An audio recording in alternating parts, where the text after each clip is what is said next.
नमस्कार दोस्तों, मेरा नाम है जय गुप्ता और मैं आप लोग के लिए लेकर आया हूं railway property unlawful position act 1966 यानी कि रेल संपत्ति विधि विरुद्ध कब्जा अधिनियम 1966 के बारे में एक छोटा सा ओवरव्यू।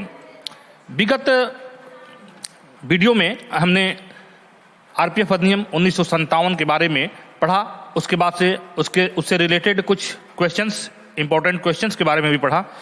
तो इसी तरह की श्रृंखला हमने प्रारंभ किया है। तो इसमें अभी हम इसकी दूसरे कड़ी में ये railway property unlawful position act 1966 के बारे में पढ़ेंगे, एक छोटा सा ओवरव्यू लेंगे और उसके बाद से आगे हम लोग इसके बारे में एमसीक्यू भी पढ़ेंगे।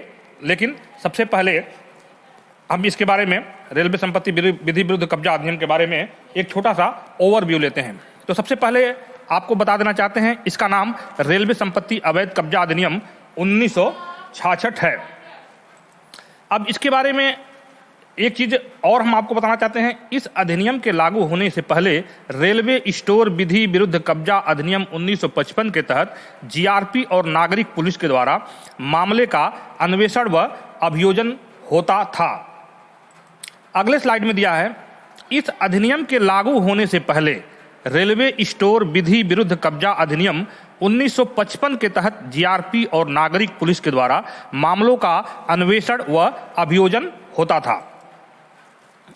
अगले स्लाइड में दे रहा है, इस अधिनियम के लागू होने से पहले रेलवे स्टोर विधि विरुद्ध कब्जा अधिनियम 1955 के तहत जीआरपी और नागरिक पुलिस के द्वारा मामलों का अन्वेषण व अभियोजन होता था। अगले स्लाइड में है, इसके बारे में एक छोटा सा ओवरव्यू लेते हैं हम लोग। 31 मार्च 1968 की मध्य रात्रि तक रेलवे स्टोर विधि विरुद्ध कब्जा अधिनियम के तहत सभी कार्रवाइयां की जाती थी, लेकिन आरपीयूपी एक्ट 1/4/1968 के लागू हो जाने के बाद स्टोर विधि विरुद्ध कब्जा अधिनियम 1955 को निरसित कर दिया गया है। अब हम इसके बारे में पढ़ेंगे कि ये जो railway property unlawful position act है, तो इसकी क्या विशेषताएं हैं। इसकी कुछ विशेषताएं हैं, चूंकि यह एक स्पेशल लॉ है तो इसकी कुछ विशेषताएं भी होंगी। तो इसकी क्या विशेषताएं हैं, इसके बारे में हम पढ़ते हैं। तो इसकी सबसे बड़ी विशेषता यही है कि 5 वर्ष की अधिकतम सजा होते हुए भी अपराधों का संज्ञेय न होना। यानी कि आप देखेंगे जो मूल विधि है, जो हमारा मूल विधि है आईपीसी है, उसमें दिया गया है कि 5 वर्ष तक के जो अपराध होते हैं, यानी कि 2 वर्ष से अधिक के जो वारंट ट्रायल मामले होते हैं, उस तरह के जो अपराध होते हैं वो संज्ञेय अपराध होते हैं। लेकिन इसके उल्टा इसमें क्या है कि इसमें दे रहा है, इसकी विशेषता है कि 5 वर्ष की अधिकतम सजा होते हुए भी संज्ञेय अपराध नहीं माना जाएगा। तो इस अधिनियम के तहत बिना वारंट गिरफ्तार किया जा सकता है, मजिस्ट्रेट के आदेश के बिना गिरफ्तार किया जा सकता है, जबकि पुलिस के पास इस तरह का अधिकार नहीं होता है। तो कहने का मतलब यह है कि यह बताया जा रहा है कि इस अधिनियम के तहत बिना वारंट गिरफ्तार किया जाता है, जबकि इसको असंज्ञेय अपराध की श्रेणी में इस अधिनियम के तहत घटित अपराध को असंज्ञेय अपराध की श्रेणी में रखा गया है।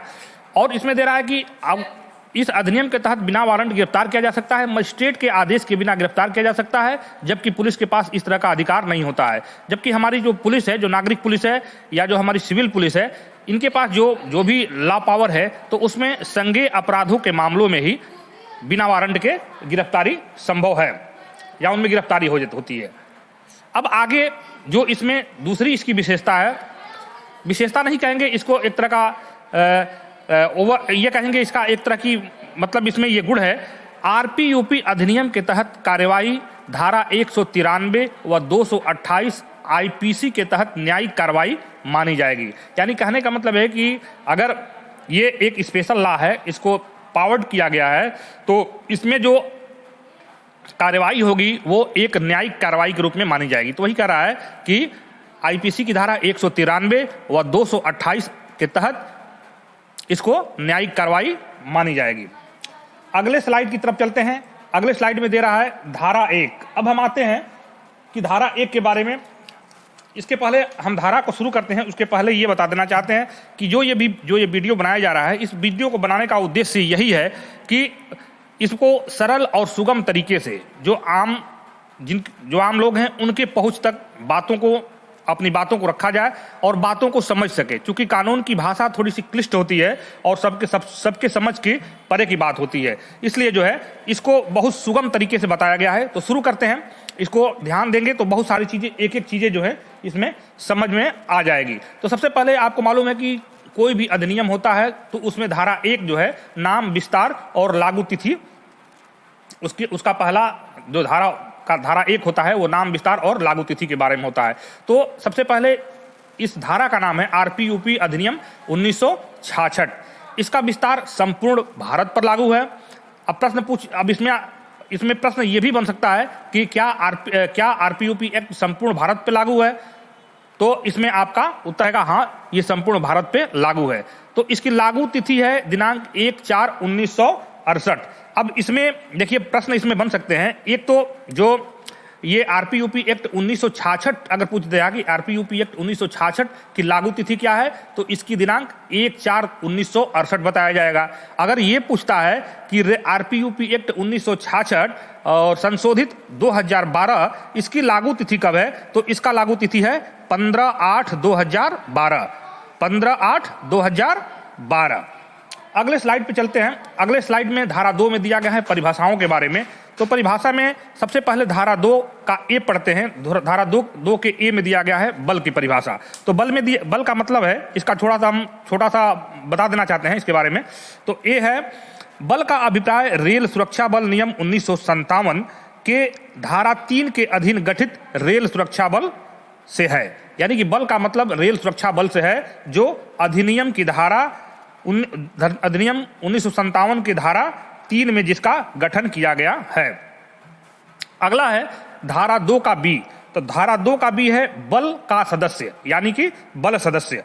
तो बल सदस्य से क्या तात्पर्य है? बल सदस्य का अभिप्राय इस अधिनियम के अंतर्गत बल में नियुक्त वरिष्ठ अधिकारी को छोड़कर अन्य व्यक्ति से है। यानी कि अदर देन सुपीरियर ऑफिसर सभी लोग बल सदस्य इस अधिनियम के अंतर्गत बल सदस्य माने जाएंगे। अगला है बल का अधिकारी। तो बल का अधिकारी यानी बल अधिकारी से क्या तात्पर्य है? तो बल अधिकारी का अभिप्राय बल में नियुक्त सहायक उप निरीक्षक और उससे ऊपर के रैंक का कोई अधिकारी है जिसमें वरिष्ठ अधिकारी जैसे सहायक सुरक्षा आयुक्त और सहायक सुरक्षा आयुक्त से वरिष्ठ अधिकारी हैं। अगला है एफ में कह रहा है कि अन्य शब्द जो रेलवे एक्ट में परिभाषित हो। तो इसका मतलब ये हो गया कि इस अधिनियम में जिन शब्दों और अभिव्यक्तियों का उपयोग किया गया है लेकिन परिभाषित नहीं किए गए हैं और रेल अधिनियम 1989 में परिभाषित किए गए हैं, उनके अर्थ उस अधिनियम में निर्धारित अर्थ होंगे। यानी कि इस अधिनियम के अंतर्गत अगर कोई ऐसा शब्द आया है जिसको कि परिभाषित नहीं किया जाएगा तो उसका अर्थ उसी प्रकार लगाया जाएगा जैसे रेलवे एक्ट 1989 के परिभाषाओं में दिया गया है। तो ये था हमारा। अगले स्लाइड की तरफ चलते हैं। अब हम पढ़ेंगे रेल संपत्ति के बारे में कि रेल संपत्ति होती क्या है। रेल संपत्ति के बारे में पढ़ेंगे। तो रेल संपत्ति कितने प्रकार की होती है? तो रेल संपत्ति के जो प्रकार है इसको आप स्लाइड देखेंगे, स्लाइड को पढ़िए, सारी चीजें आपको पता लग जाएगी। इसमें हमने जिस तरह के अपने हिसाब से इसको हमने बनाया हुआ है। तो रेल प्रशासन के स्वयं की संपत्ति, और दूसरा हो गया वर्कशॉप का सामान, दूसरे के क में हो गया रेल प्रशासन की स्वयं की संपत्ति, और ख हो गया प्राइवेट फर्म के द्वारा तैयार किया गया सामान व रेलवे द्वारा क्रय किया गया सामान। अब उसमें भी क्लासिफिकेशन बना दिया है। तो उन जो प्राइवेट फर्म के द्वारा तैयार किया गया सामान है उसमें क्लासिफिकेशन क्या दिया है? चोरी के समय बिल्कुल नया सामान, और दूसरा कर दिया है चोरी के समय उपयोग में लाया गया सामान। अब अगले स्लाइड की तरफ से चलते हैं। इसमें दिया है बाह्य वर्कशॉप सामान। बाह्य वर्कशॉप सामान में क दिया है माल। तो जो रेलवे एक्ट 1989 के धारा 2 के 19 में दिया गया है वही माल के अंतर्गत जो है इसको परिभाषित किया गया है। तो ये रेल संपत्ति के अंतर्गत जो माल है, माल, मूल्यवान प्रतिभूति, जानवर, ये सारी चीजें जो है रेल संपत्ति के अंतर्गत आती है। स्लाइड को पढ़िए, सारी चीजें आपको समझ में आ जाएगी। कहने का तात्पर्य यह है कि इसमें रेल संपत्ति के बारे में एक छोटा सा डेफिनेशन दिया गया है कि माल, मूल्यवान प्रतिभूति, जानवर, ये सब सारी चीजें किसमें आती है, या रेल के पोजीशन में जो भी सामान है वो सारी चीजें जो है रेल संपत्ति के अंतर्गत आती है। अगले स्लाइड में चलते हैं। अगले स्लाइड में दे रहा है कि रेल प्रशासन के कब्जे या आधिपत्य की संपत्ति, ये रेल संपत्ति को ही परिभाषित किया गया। इसमें क बनाया है परिवहन हेतु बुकशुदा माल, और ख में है रेल को सुपुर्द संपत्ति जैसे अमानती सामान, घर इत्यादि को सौंपे गए सामान। कहने का मतलब यह है कि कहने का तात्पर्य यह है कि कोई भी प्रतिभूति, मूल्यवान प्रतिभूति, जानवर या कोई भी सामान जो रेलवे के पोजीशन में दिया गया है वो संपत्ति जो है क्या होगी, रेल संपत्ति के अंतर्गत आएगी। अगले स्लाइड में चलते हैं। अगले स्लाइड में दिया है, अब इन सारी चीजों के बारे में हम जान गए। अब इसमें कुछ विशेष तथ्य है जिसको कि आप अलग से नोट कर सकते हैं, जो कि बार बार प्रश्नों में पूछे जाते हैं। इसका विशेष महत्व है। आप देख लीजिए, विशेष तथ्य लिखने का मतलब है, इसको हाईलाइटेड करने का मतलब यह है कि ये चीज, ये फैक्ट जो है काफी इंपॉर्टेंट है और इसको आप अच्छे से अपने दिमाग में बैठा लें।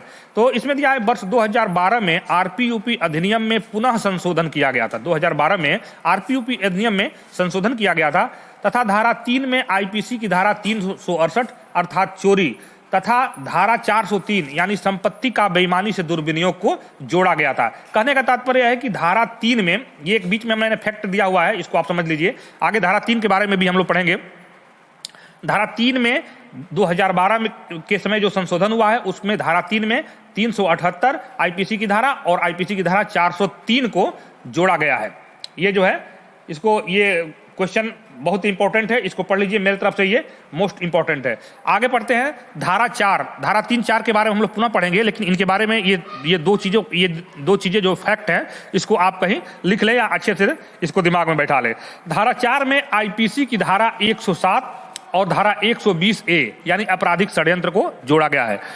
2012 में जो संशोधन हुआ है आरपीयूपी एक्ट में, उसमें धारा 4 में धारा 107 आईपीसी की धारा 107 और दुष्प्रेरण को यानी कि 120A को जोड़ा गया है। यानी कहने का मतलब है कि 2012 में जो संशोधन हुआ है उस 3 धाराओं में संशोधन किया गया था, जिसमें से कि 3, 4 और 8 में है। तो 3 में जो है, धारा 3 में जो है 378 और 403 को जोड़ा गया है आईपीसी की धारा, और धारा 4 में 107 और 120A यानी कि आपराधिक षड्यंत्र को जोड़ा गया है। तो इस तरह का ये फैक्ट बताने का मतलब यह है कि कई जगह विगत प्रश्नों का अध्ययन करने से ये पता चला कि उसमें ये बार बार क्वेश्चन पूछा गया है कि धारा 3 में 2012 के संशोधन में धारा 3 में कौन कौन से आईपीसी की कौन कौन सी धाराओं को इंक्लूड किया गया था। तो धारा 3 में कौन कौन से, तो इसका धारा 3 में जो है 378 403 को किया गया था। 4 में किन धाराओं को इंक्लूड किया गया था, 107 और 120A को इंक्लूड किया गया था। ठीक, आगे बढ़ते हैं।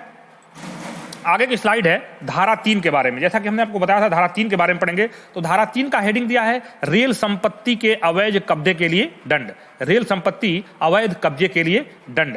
तो देखिए, इसका दंड के बारे में तो हम बताएंगे ही, इसके पहले छोटा सा एक डेफिनेशन आपको देना चाहेंगे। इसका हेडिंग आपको याद करना है, रेल संपत्ति के अवैध कब्जे के लिए दंड। इसका हेडिंग है रेल संपत्ति की चोरी, बेईमानी, गबन और विधि विरुद्ध कब्जा के लिए दंड।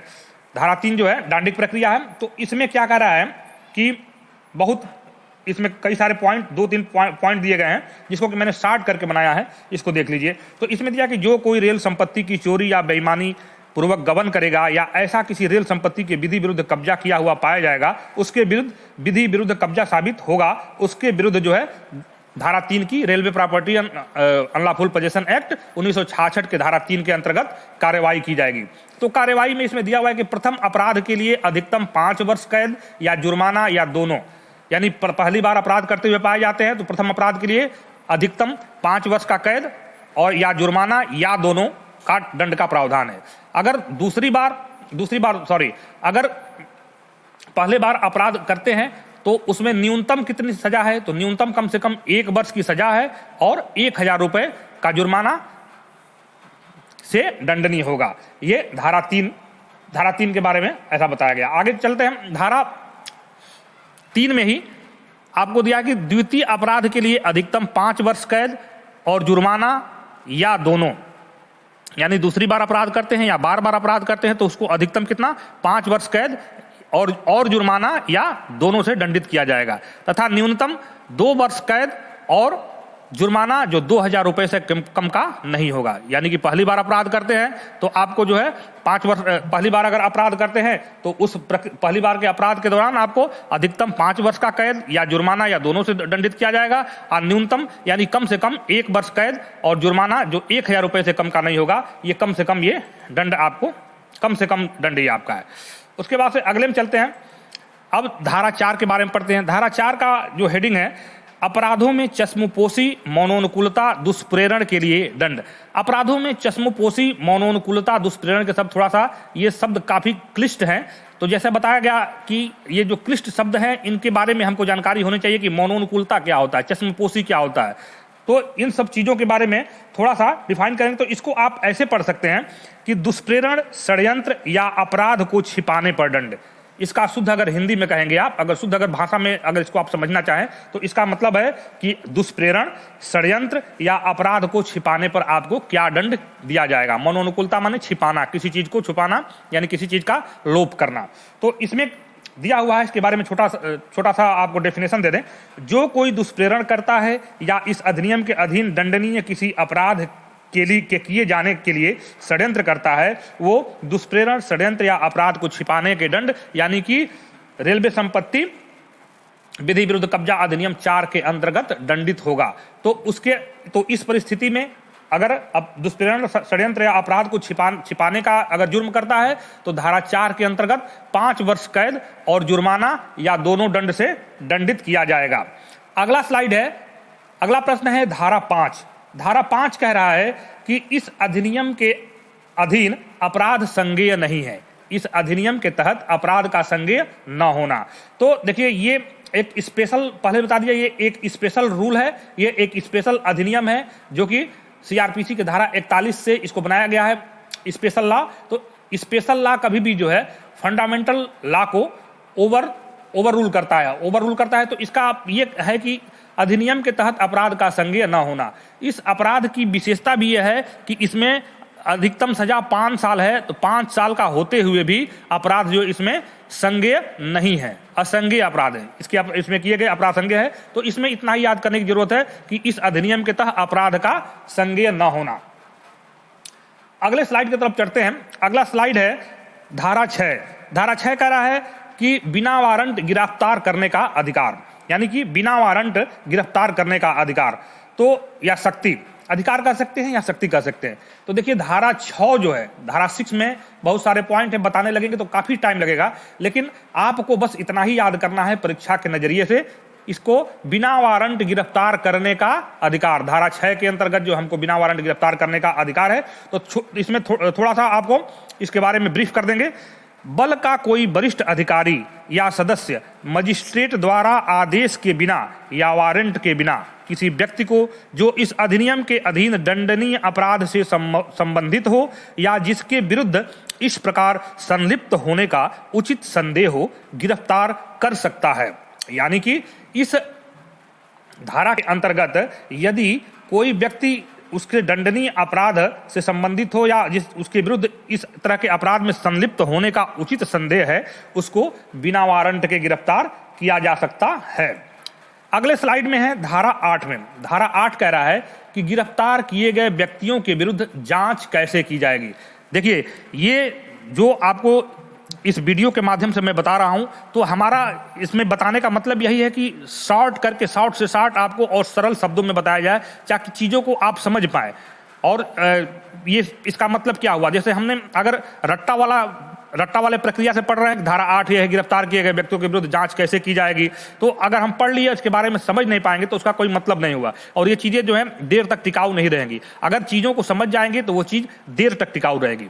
तो हमारा मतलब यही है कि इन सब चीजों को सुगम और सरल तरीके से बताया जाए। तो धारा 8 कह रहा है कि गिरफ्तार किए गए व्यक्तियों के विरुद्ध जांच कैसे की जाएगी।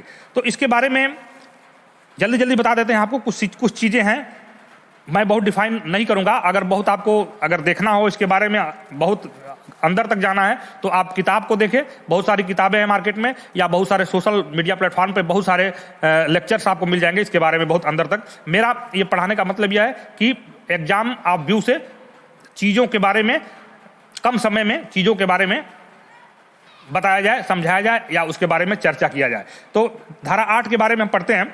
गिरफ्तार किए गए व्यक्ति के विरुद्ध जांच कैसे की जाएगी, इसका हेडिंग है, और इसमें दे रहा है पहला पॉइंट है, जब बल का कोई अधिकारी इस अधिनियम के अधीन दंडनीय अपराध किए जाने की सूचना पाता है, या जब बल के किसी अधिकारी द्वारा इस अधिनियम के अधीन दंडनीय अपराध के लिए किसी को गिरफ्तार करता है, या धारा 7 के अधीन किसी को उसके पास अग्रेसित किया जाता है, तब वह ऐसे व्यक्ति के विरुद्ध आरोप की जांच करेगा। पॉइंट 2 में किया गया है, पॉइंट 2 में दिया गया है कि इसके लिए बल का अधिकारी वैसे ही शक्तियों का प्रयोग कर सकेगा और वैसे ही प्रावधानों के अंतर्गत कार्य करेगा जैसा कि किसी पुलिस थाना का प्रभारी करता है, और संज्ञेय अपराध का अनुसंधान करते समय दंड प्रक्रिया संहिता 1973 के प्रावधानों के अधीन होगा। यानी कि जांच जो है दंड प्रक्रिया संहिता 1973 के अधीन, जो उसमें सारी प्रक्रिया दी गई उसी अधीन किया जाएगा। अगला इसमें स्लाइड है, अगला स्लाइड पढ़ते हैं। धारा 10, धारा 10 कह रहा है, सॉरी धारा 7 छूट रहा था। धारा 7 के बारे में एक ओवरव्यू लेते हुए चलते हैं आगे। धारा 7 है, बल सदस्यों से भिन्न व्यक्ति के द्वारा गिरफ्तार किए गए व्यक्तियों के संबंध में कार्यवाही। यानी कि बल सदस्यों से भिन्न व्यक्ति के द्वारा गिरफ्तार किए गए व्यक्तियों के संबंध में कार्रवाई। यानी इसको आप शार्ट में इसको पढ़ सकते हैं याद करने के लिए, गिरफ्तार किए गए व्यक्तियों का निपटारा। जैसे मान लीजिए धारा 6 में हमने किसी व्यक्ति को गिरफ्तार कर लिया बिना वारंट के, या जैसे भी उसको गिरफ्तार कर लिया, तो गिरफ्तारी करने के बाद क्या उसको हम घर ले जाएंगे, उसको क्या करेंगे, उसका निपटारा करेंगे। तो धारा 6 के बाद धारा 7 यही होता है कि पहले गिरफ्तार किया, उसके बाद क्या कर रहे हैं, उसका निपटारा कर रहे हैं। उसका निपटारा कैसे करेंगे, तो इसमें दे दिया है कि इस अधिनियम के अधीन दंडनीय अपराध के लिए गिरफ्तार किए गए प्रत्येक व्यक्ति को यदि उसे बल के किसी अधिकारी से इतर किसी अन्य व्यक्ति द्वारा गिरफ्तार किया हो तो बिना विलंब के निकटतम अधिकारी के समक्ष प्रस्तुत किया जाएगा। यानी कि किसी थर्ड पार्टी के द्वारा किसी व्यक्ति को संज्ञेय अपराधों के मामले में या किसी ऐसे मामलों में गिरफ्तार किया जाता है और बल के सुपुर्दगी में अगर आता है तो उसका तुरंत जो है उसको क्या किया जाएगा, निकटतम अधिकारी के समक्ष उसको प्रस्तुत किया जाएगा। अब जो है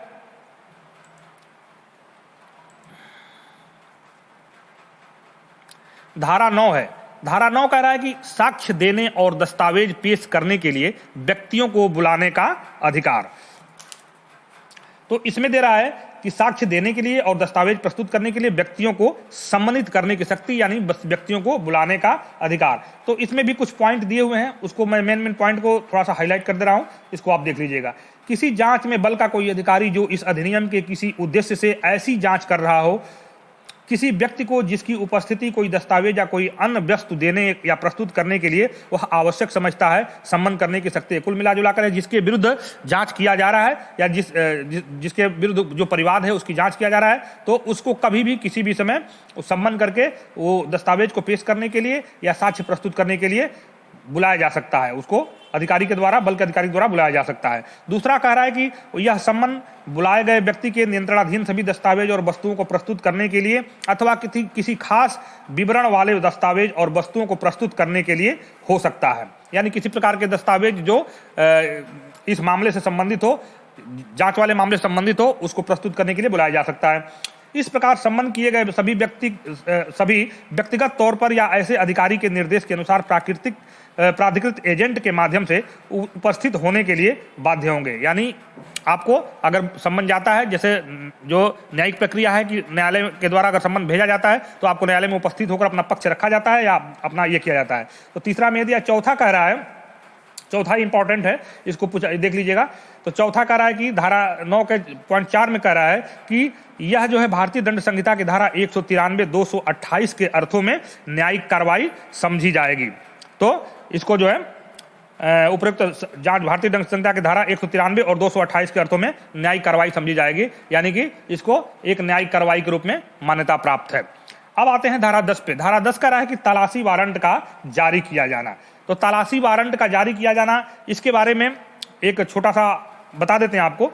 यदि बल के अधिकारी को यह विश्वास करने का कारण है कि किसी स्थान का उपयोग चोरी की गई विधि विरुद्ध तौर पर प्राप्त की गई रेल संपत्ति जमा करने या बेचने के प्रयोजन के लिए किया जा रहा है, तो वह जिस इलाके में वह स्थान है उस इलाके के क्षेत्राधिकार वाले मजिस्ट्रेट के समक्ष तलाशी वारंट जारी करने के लिए आवेदन करेगा। यानी कि बल के अधिकारी को ये सूचना मिली है किसी माध्यम से या जैसे भी उसको ये पता चला है कि किसी स्थान पे विधि विरुद्ध तरीके से प्राप्त की गई रेलवे की संपत्ति जमा करने के लिए या बेचने के उद्देश्य से रखी गई है, तो या उस अधिकारी को अगर शंका है तो वो उस क्षेत्र के क्षेत्राधिकार रखने वाले मजिस्ट्रेट के समक्ष जो है तलाशी वारंट को जारी करने के लिए सबसे पहले आवेदन करेगा।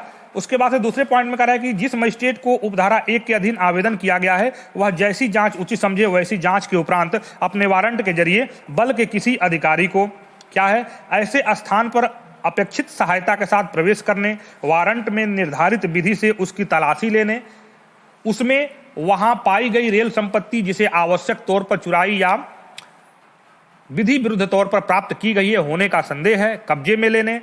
जब तक दोषी को मजिस्ट्रेट के समक्ष नहीं ले जाया जाता तब तक ऐसी रेल संपत्ति को मजिस्ट्रेट के समक्ष ले जाने या उस स्थान पर उसकी रक्षा करने अथवा अन्यथा उसे किसी सुरक्षित स्थान पर रखने के लिए प्राधिकृत करेगा। तो ये तलाशी वारंट का जारी किया जाना है। और इसमें जो पॉइंट है ये बहुत ज़्यादा वैल्यूबल नहीं है, इसको ऊपर देख लीजिए। इसमें जो है आपको याद रखना है धारा 10 में क्या दिया है, तलाशी वारंट का जारी किया जाना। तो हम जो परीक्षा देने जा रहे हैं, जो ये रूल 72, 70, 72 का जो एग्जाम है, इसमें ये एक बहुत हाई लेवल की परीक्षा नहीं है क्योंकि इसमें कांस्टेबल से लेकर एसआई तक का है। तो परीक्षा की प्रकृति को देखते हुए हमें ऐसा नहीं लगता है कि बहुत अंदर तक का प्रश्न पूछा जाएगा, लेकिन फिर भी चूंकि ये हमारे कार्य में आता है तो इन सब सारी चीज़ों के बारे में जानकारी रखना बहुत ही जरूरी है। तो आगे हम पढ़ते हैं धारा 11। धारा 11 कह रहा है कि तलाशी और गिरफ्तारी कैसे की जाएगी, तलाशियां व गिरफ्तारियां कैसे की जाएगी। तो इसमें तलाशियां और गिरफ्तारियां कैसे की जाएगी, इस अधिनियम के अधीन की गई सभी तलाशी व गिरफ्तारी दंड प्रक्रिया संहिता 1973 के तलाशी और गिरफ्तारी के संबंधित प्रावधान के अनुरूप की जाएगी।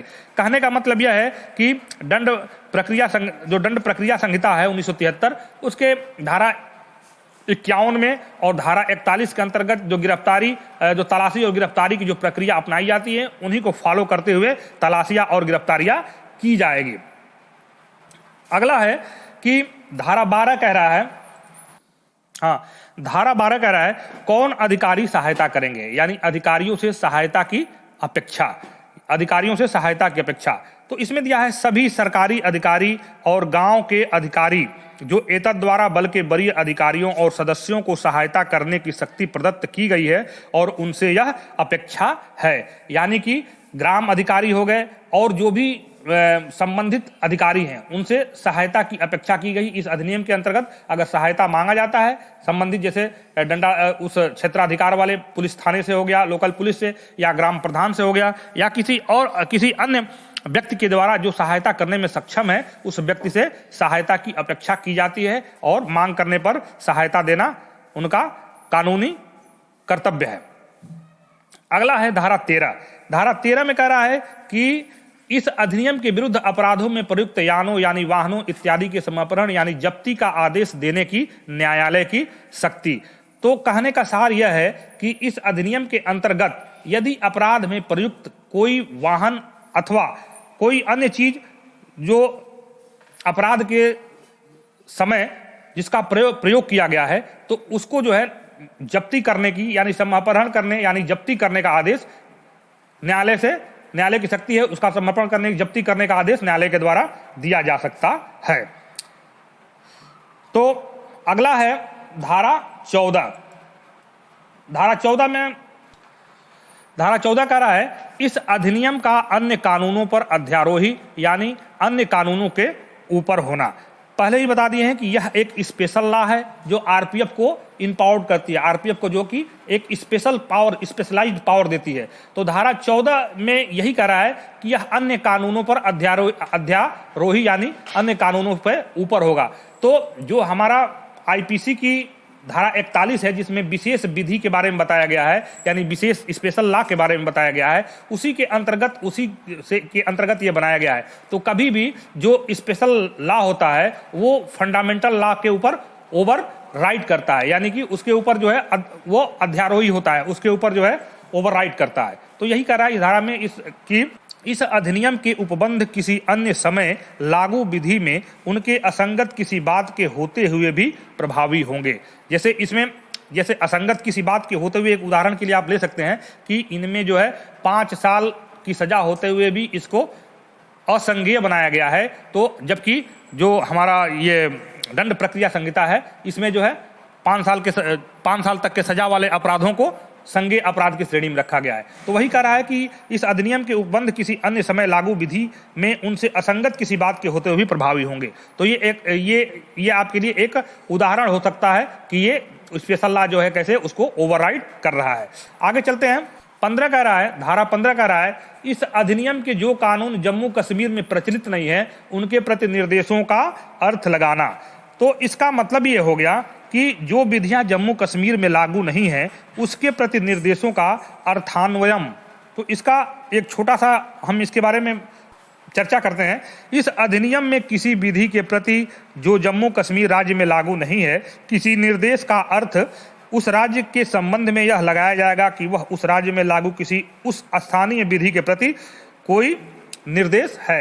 कहने का मतलब यह है कि ये मतलब जम्मू कश्मीर में, हालांकि अभी इसमें वर्तमान स्थिति में अनुच्छेद 370 के प्रभावी होने के कारण हर प्रकार से या हर विधि से ये जो है संपूर्ण भारत में लागू हो गया है। तो इसका बहुत पढ़ने के, इसके बारे में बहुत ज़्यादा जानकारी करने का या जो इसके बारे में पता लगाने की कोई बहुत ज़रूरत नहीं है। इसमें बस इतना ही रखिए कि वर्तमान में अनुच्छेद 370 के प्रभावी होने के कारण यह अधिनियम हर प्रकार से संपूर्ण भारत में, यहाँ तक कि जम्मू कश्मीर में भी लागू है।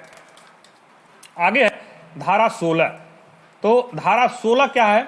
धारा 16 है निरसन, खारिज व बचाव, यानी कि निरसन व व्यावृत्तियां। तो इसमें बताया गया है, जैसे मान लीजिए रेलवे स्टोर विधि विरुद्ध कब्जा अधिनियम 1955 को इसको निरसित कर दिया, यानी समाप्त कर दिया गया है। तो इसमें बताया गया कि कभी भी किसी धारा को या किसी को या इस अधिनियम को का निरसन और खारिज किया जा सकता है। तो वही दे रहा है कि रेल स्टोर विधि विरुद्ध कब्जा अधिनियम 1955 एतद द्वारा निरस्त किया जाता है। इस अधिनियम की कोई बात एतद द्वारा निरसित अधिनियम के अधीन दंडनीय अपराधों को लागू न होगी और ऐसे अपराधों का अनुसंधान और विचारण इस प्रकार किया जाएगा मानो यह अधिनियम पारित ही न हुआ हो। तो यहाँ हम लोग देखें कि railway property unlawful position act 1966 के बारे में एक ओवरव्यू लिए हैं, एक सूक्ष्म अध्ययन किया गया है। अब हम इसके अगले श्रेणी में हम इसके बारे में मल्टीपल टाइप क्वेश्चन बनाएंगे। इसमें से क्वेश्चंस जो कि परीक्षा के दृष्टि से इंपॉर्टेंट है, तो अगले वीडियो में उन सारी चीज़ों को मैं सम्मिलित करूंगा। और ये वीडियो बनाने का मतलब यह है कि इसमें हम आपको कोशिश किए हैं कि सरल और सुगम शब्दों में आपको सारी चीज़ों को बताया जाए। ये सारी चीज़ें आपको मालूम भी है, लेकिन फिर भी एक दिमाग पर नियंत्रण रखने के लिए, ये चीज़ें याद करने के लिए, दिमाग में बैठाने के लिए बहुत ज़रूरी है कि इन चीज़ों को के बारे में जाने, शब्दों का मतलब जाने, शब्दों में जो इसमें जो क्लिष्ट शब्द दिए गए हैं उसके बारे में जाने और लगातार अपना प्रयास करते रहिए, अपना कोशिश करते रहिए।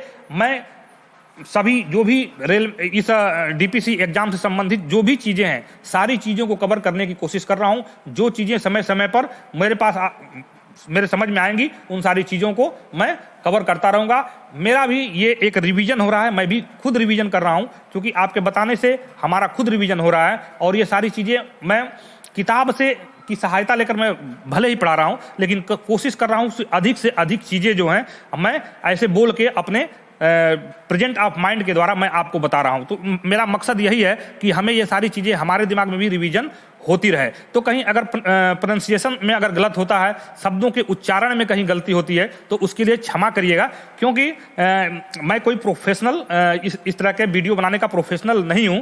ये मैं अपने पढ़ाई को और धारदार बनाने के लिए, ताकि सारी चीज़ों को मैं एक बार बताऊं तो मेरे दिमाग में फीड हो जाए, मैं ये सारी चीज़ें कर रहा हूं। तो प्रोनाउंसिएशन पे ध्यान मत दीजिएगा, और कहीं अगर त्रुटि होती है तो आपका मैं आपसे एक बार पुनः प्रार्थना करता हूं, अगर कहीं मुझसे कमी होती है तो उन चीज़ों के बारे में आप हमें सलाह दें, आप हमें बताएं। इसको ईगो हर्ट ना करें, इसको ये समझिए कि आपका सुझाव और आपके जो महत्वपूर्ण जो भी विचार हैं वो हमारे लिए अत्यंत ही महत्वपूर्ण है। तो इसके साथ ही आज की ये वीडियो यहीं पे समाप्त होती है और आप हमें लगातार अपने सुझाव देते रहें। बहुत सारे लोगों का जो है पॉजिटिव कमेंट भी आ रहे हैं, लोगों के द्वारा फ़ोन करके भी बताया जा रहा है, इन सब चीज़ों के बारे में तमाम सुझाव आ रहे हैं। तो सभी चीज़ों को मैं नोट डाउन कर रहा हूं और सभी चीज़ों को करने की कोशिश करूंगा। अभी ये 2-4 वीडियो मेरे थोड़े से डिस्टर्ब आ रहे हैं, इसके बाद मैं इन सब चीज़ों को बहुत अच्छे तरीके से और सरल तरीके से इन सारी चीज़ों को प्रस्तुत करने की कोशिश करूंगा और ताकि परीक्षा आते आते ये सारी चीज़ें दिमाग में बैठ जाएं। तो दोस्तों अगले अध्याय में मिलते हैं, अगले स्लाइड में मिलते हैं कि railway property unlawful position act के से संबंधित कुछ महत्वपूर्ण प्रश्नों के साथ, जो कि मेरे समझ से, जो मैं मेहनत करने से अपने दिमाग के हिसाब से 99% तो नहीं लेकिन मतलब 80% तक आश्वस्त करता हूं कि वो सारी चीजें जो हैं परीक्षा में जरूर, वो जो मैं बता रहा हूं उसमें से क्वेश्चंस जरूर आएंगे, ऐसा मेरा मानना है। मैं इस तरह का अपना जो है मैं विगत 20 वर्षों के प्रश्नों का एक संकलन देखा हूं और उसी के आधार पर सारी चीजें बता रहा हूं और प्रश्नों को मैं आपके सामने प्रस्तुत कर रहा हूं। तो जय हिंद दोस्तों, फिर अगले वीडियो में मिलते हैं। Good bye.